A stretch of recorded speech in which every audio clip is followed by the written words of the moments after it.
안녕하세요. 라리학사 유상입니다. 피디님 텐텐 좋아하시나요? 텐텐 진짜 좋아해요. 그러면 한 번 드실 때 몇 개나 드시나요? 예전에 약국 가면 이렇게 통으로 파는 게 있거든요. 맞아. 네. 통으로 된 거는 진짜 그냥 옆에 놔두고 계속 많이 먹었던 것 같아요. 텐텐은 어린이 영양제지만 이게 일단 맛도 좋고 비타민도 다양하게 풍부하게 많이 들어있어서 약국에 있다 보면 이게 아이들보다는 어른들이 더 많이 찾는 것 같아요. 그런데 이 어린이뿐만 아니라 어른들도 이 텐텐을 많이 먹으면 큰일 날 수가 있습니다. 그 이유는 이 텐텐 안에 들어있는 지용성 비타민인 비타민 A와 비타민 E 때문인데요. 이런 지용성 비타민들은 과다 복용을 하면 이 수용성 비타민과는 달리 물에 쉽게 녹지 않고 소변으로 쉽게 배설이 되지 않아서 이게 몸속에 이렇게 쌓이고 쌓여서 독성을 유발하게 됩니다. 비타민 A를 과다 복용하게 되면요, 이게 피부 발진, 탈모, 이 골다공증, 간 손상이 올 수 있고요. 비타민 E를 과다 복용하게 되면요, 이 출혈이나 멍, 시력 저하, 또 이제 여자분들 같은 경우는 생리양의 과다 등이 올 수 있습니다. 우리 주위에는 이 텐텐처럼 무심코 먹다가 독성을 유발할 수 있는 영양제가 생각보다 많은데요. 영상을 보시고 혹시 내가 먹고 있는 영양제가 여기에 해당되지는 않을까? 이런 거를 꼼꼼히 체크해 보시기 바랍니다.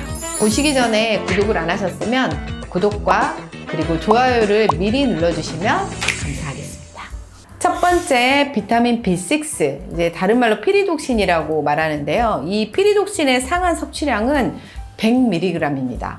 내가 지금 이 관절 영양제랑 또 눈 영양제 이거를 같이 먹고 있는 중이다 라고 하신 분들은 이 각각의 영양제에 들어있는 비타민 B6의 함량을 이렇게 더해 보세요. 이게 더해서 100mg이 넘으시면 섭취를 중단하시는 게 좋습니다.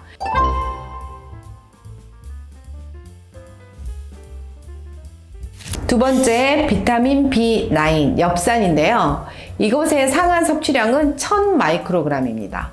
이 비타민 B9, 엽산이 들어가 있는 영양제를 살펴보면 이 관절 영양제, 그다음에 철분 영양제, 눈 영양제, 이제 간혹 오메가3에도 같이 들어가 있는 경우가 있는데요. 과다 섭취하게 되면 비타민 B12를 결핍시켜 가지고요, 신경 중독을 유발한다거나 신경계, 신장, 소화장기 쪽에 부작용이 생기며 이 백혈구나 면역세포에 영향을 줄 수도 있습니다.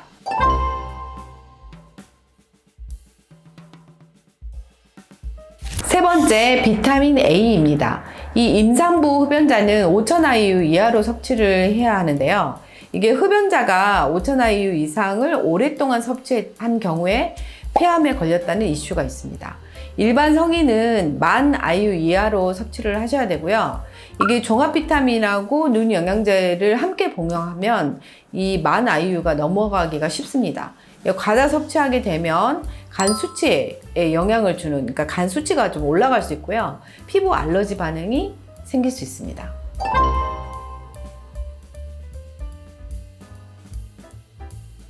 네 번째, 비타민 D인데요.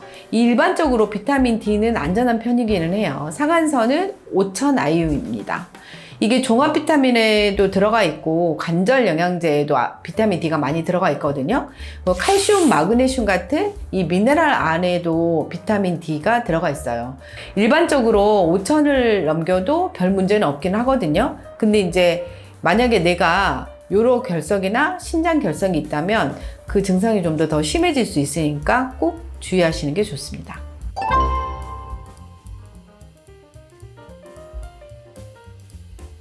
그 다음에 다섯 번째, 아연입니다. 이게 가장 흔하게 중복되는 편이고요. 이게 종합 비타민, 그 다음에 고함량 비타민 B, 눈 영양제, 관절 영양제, 그 다음에 유산균 안에도 아연이 되게 많이 함유가 돼 있거든요. 근데 이게 상한선이 50mg입니다. 이게 이제 만약에 내가 이 영양제를 진짜 다 복용하고 있다 이러신 분들은 대부분 이 50mg을 훌쩍 넘기게 되거든요. 아연 같은 경우는 보통 2달, 3달은 50에서 100까지 고용량을 쓰기도 하는데요. 이게 이제 6개월 이상 섭취를 했을 때 문제가 됩니다. 이게 과량 섭취를 하시게 되면 아연 자체가 조금 약간 미식거리게 하는 그런 성분이거든요. 그래서 위장장애가 나타날 수 있고, 이 피부에 알러지 반응이 나타날 수 있고, 근육통이나 발열, 몸살 증상이 나타날 수 있습니다. 요즘에는 여드름 잡는 미네랄이라 그래가지고 아연을 많이 드시고, 탈모에도 아연을 많이 드시거든요. 근데 내가 이런 영양제를 먹고 있는데 갑자기 이런 독감 같은 증상이 나타나요. 그러면은 혹시 내가 아연을 상한선 이상으로 섭취하고 있지 않나를 의심해 볼 필요가 있습니다.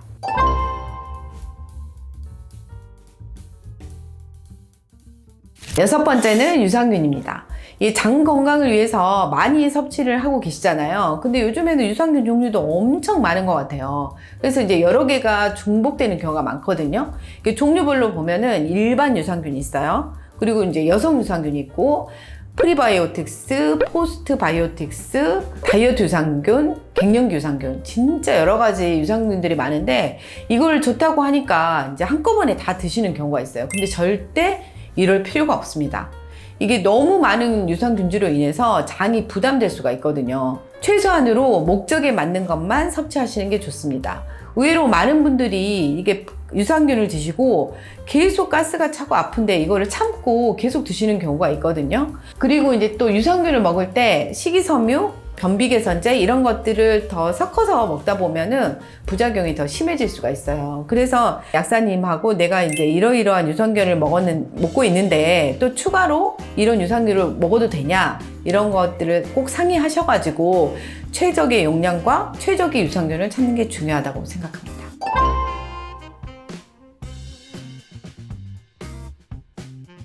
일곱 번째, 비슷한 성분인데 오래 함께 먹어서 부작용이 생기는 경우입니다. 이 혈전을 억제하고 이 혈액순환을 시키는 성분이죠. 이 은행잎 많이 들어보셨죠? 그리고 요즘에 많이들 TV 틀기만 하면 나오더라고요. 아르기닌, 코큐텐 이거를 다 한꺼번에 드시는 분들이 지금 생각보다 많은데요. 보통은 같이 드셔도 상관은 없어요. 근데 어떤 경우에 문제가 되냐면 이게 간혹 가다가 혈압이 낮은 분들 같은 경우는 이걸 세 가지를 함께 드시게 되면 어지러움이나 구역부터 같은 저혈압 증상이 생길 수 있습니다. 처음에는 저혈압 증상인지 모르죠. 왜냐하면 이제 나는 진짜 혈액순환에 정말 좋은 영양제를 먹고 있다 이렇게 생각을 하시니까. 근데 어지러워. 그래서 이제 이비인후과를 가시죠. 그래서 이제 이비인후과 가셔가지고, 근데 이제 이비인후과 가셔가지고 내가 이러이러한 영양제를 먹고 있다라고 그 의사 선생님한테 말하기가 사실은 쉽지는 않잖아요. 그래서 이제 계속 이게 악순환이 되고 또 이제 시간이 지나면은 치료가 어려운 상황이 될 수도 있어요. 그래서 이런 영양제를 드시는 분들은 항상 조심을 하시는 게 좋습니다. 특히 이렇게 고혈압 약을 드시는 분들 중에서 이 고혈압 약 안에 클로피도그렐 같은 항혈전제 이게 이제 같이 들어가 있어요. 그러면 이제 그거 자체가 혈액을 묽게 하는 이 역할을 하는 거거든요. 근데 여기다가 또 뭐 오메가3나 은행잎이나 아까 말씀드린 뭐 아르기닌이나 이런 것들을 또 엄청 같이 드세요. 그러면은 혈액을 진짜 묽게 해서 이게 조금만 부딪혀도 멍이 쉽게 드는 경우가 많거든요. 그래서 같이 복용하지 않는 게 좋습니다.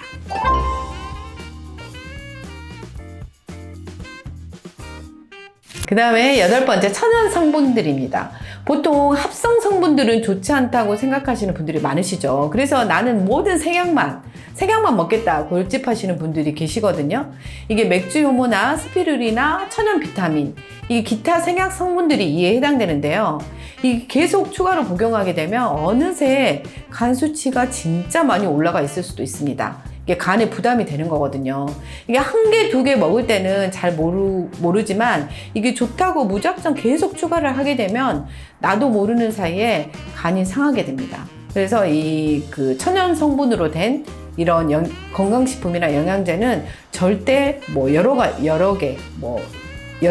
이런 걸 한꺼번에 드시는 거는 좋지 않습니다.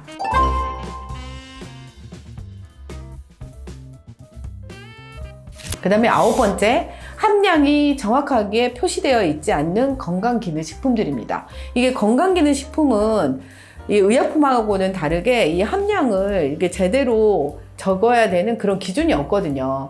그래서 이제 요즘 홈쇼핑이나 SNS에 정말로 많은 건강기능식품들이 쏟아져 나오고 있는데요. 제가 들어도 설명을 너무 잘하셔가지고 진짜 안 사고는 못 빼기겠더라고요. 그런데 이것도 하나 둘씩 추가해서 섭취를 하다 보면 과민 반응이 나타나거나 머리가 아프거나 간 수치가 상승하는 부작용이 생길 수가 있거든요. 이 어디에 좋더라 하면 무작정 복용하지 마시고 또 유혹에 넘어가지 마시고 목적성을 분명히 가지시는 게 좋습니다.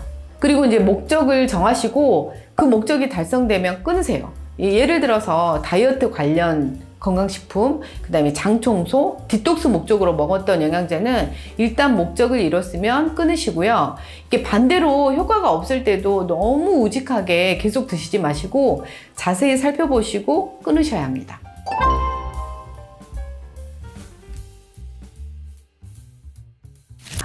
총 9가지 정도를 말씀드렸는데요. 좀 많긴 하죠. 근데 이 9가지 중에서 특히 아연과 혈액순환제는 까딱하면 금방 상한선을 넘으니까 꼭 체크를 해주시고요. 오늘은 텐텐처럼 무심코 먹다가 독성을 유발할 수 있는 경우에 대해서 말씀드렸는데요. 이 영양제를 드시는 분들은 꼭 체크해 보시기 바랍니다. 오늘 영상도 좋으셨다면 구독, 좋아요, 알림 설정까지 부탁드립니다. 감사합니다. you